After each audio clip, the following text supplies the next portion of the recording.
Hi everyone, welcome to the fifth video of module 1, and over here we are going to understand that what is Git and GitHub and how is it actually going to help us in our project, or not only for this particular program, alright, for any type of project that we'll be dealing with.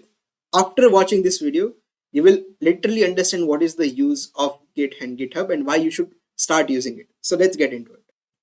So let's talk about what is Git in the first place. Well, it's a distributed version control system. Now, this kind of terminologies might sound a little bit fancy to a lot of you and also overwhelming at the same time. So what I'm going to do over here is I'm going to give you a scenario that you're going to face a lot of time, which is a problem actually. Once you will start your journey in coding and work on a multiple different projects, this is one problem you will face now and then.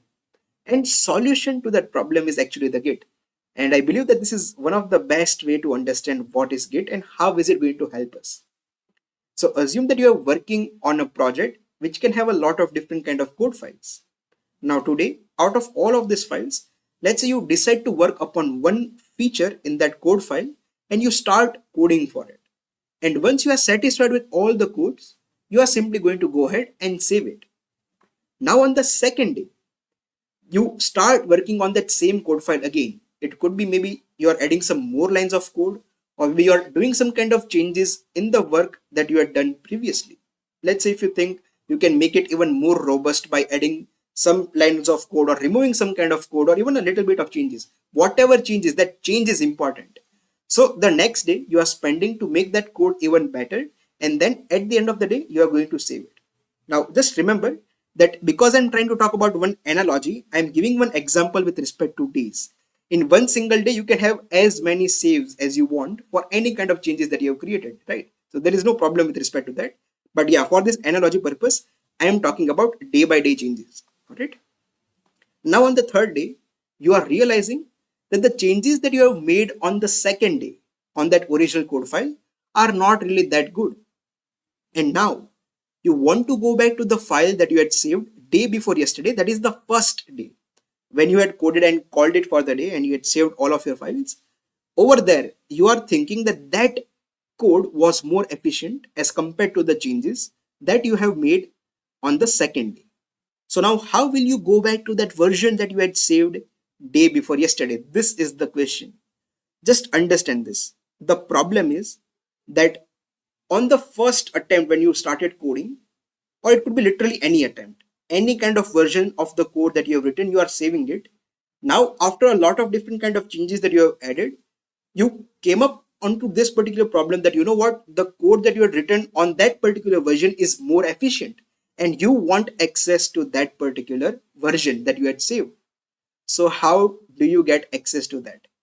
Well, that's where Git comes into the picture. Yes, Git helps in tracking different versions of your code over time. And how is it going to happen? Each version you are going to save of your code with a commit, where this commit is actually snapshots of your code on different time intervals. So whatever kind of codes you want to save, whatever version of the codes you want to save, you do it with a commit. Okay, and all of these things I'm going to explain practically as we go ahead into this particular program. But yes, this process is called as committing your code. Now Git will allow you to revert back to the previous versions of the code that you want to revert and start working on that particular version again, and then again start saving your codes from that particular point in time.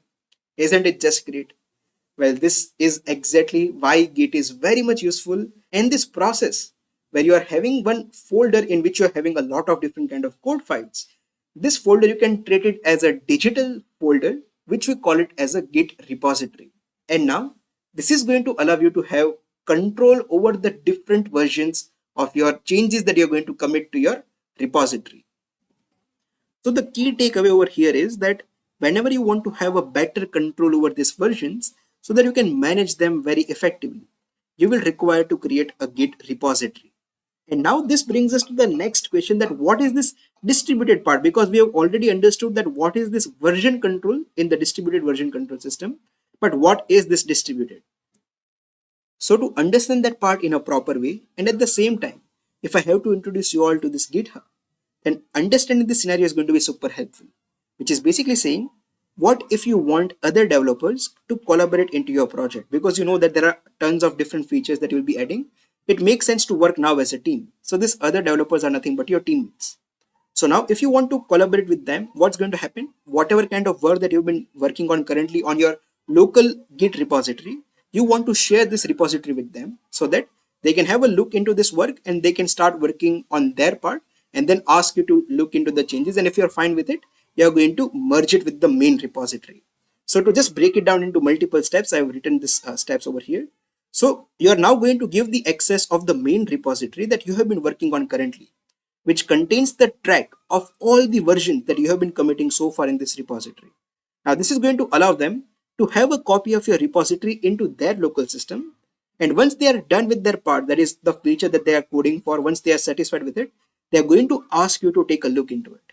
And now, once you are satisfied with their work, you are going to go ahead and merge it with the main repository. So this whole process or system, whatever you like to call it, is what we refer to as the distributed version control system. So I hope that I was able to explain this part in a proper way. And now this is not just one scenario. Let us talk about the second scenario, which we are going to follow in this program. That is, what if you simply want to showcase your work to the entire world in a way where you can say that, you know what, by solving this project or the use case, I was able to acquire this type of skill sets. By solving that type of project, I was able to acquire that type of skill sets. So in both of these scenarios, you need to understand, you need to have a platform where you can host your Git repositories. And one of the popular platform to do so is what we called as GitHub. Now in the upcoming videos, I'll be talking more with respect to how you can create your repositories on GitHub and how you can do all this kind of process, and it's going to be super fun. And now that you understand these typical scenarios where we can use GitHub, now let me talk about what are the exact steps you need to follow over here. So the first thing you would do is to create a repository on a Git hosting service like GitHub. As I've told you, GitHub is the popular one, not the only one where you can do this kind of task. But now because this is popular one, we are going to stick with that. Now this is going to serve as the central location of your project, which basically means the main repository for this particular project. You can now share the link of this repository with other developers who are going to collaborate for this project. They can now clone this repository. Now this key terminology that you need to focus on is the clone. So what do you mean by cloning the repository? This will simply create a local copy of that repository on their computers. So whatever is the main repository that you have hosted on the GitHub, it will create a local copy of that repository onto their respective computer system. Now they can create their own branches for their any kind of features that they want to add, any kind of changes they want to do for this particular project. Now again, the second type of key terminology is the branches. And the first branch will always be the access to the main repository. Now, when I'm saying that the collaborators can go ahead and create their own branches and then work on their respective branches, why am I saying this? It is because the branches will isolate their work from the main code base, which simply means that whatever kind of changes the collaborators would be doing will not reflect on the main branch, which is the main repository. Whatever kind of changes they would like to commit and save different versions of their own, all of them will be saved with respect to that other branches that they are creating.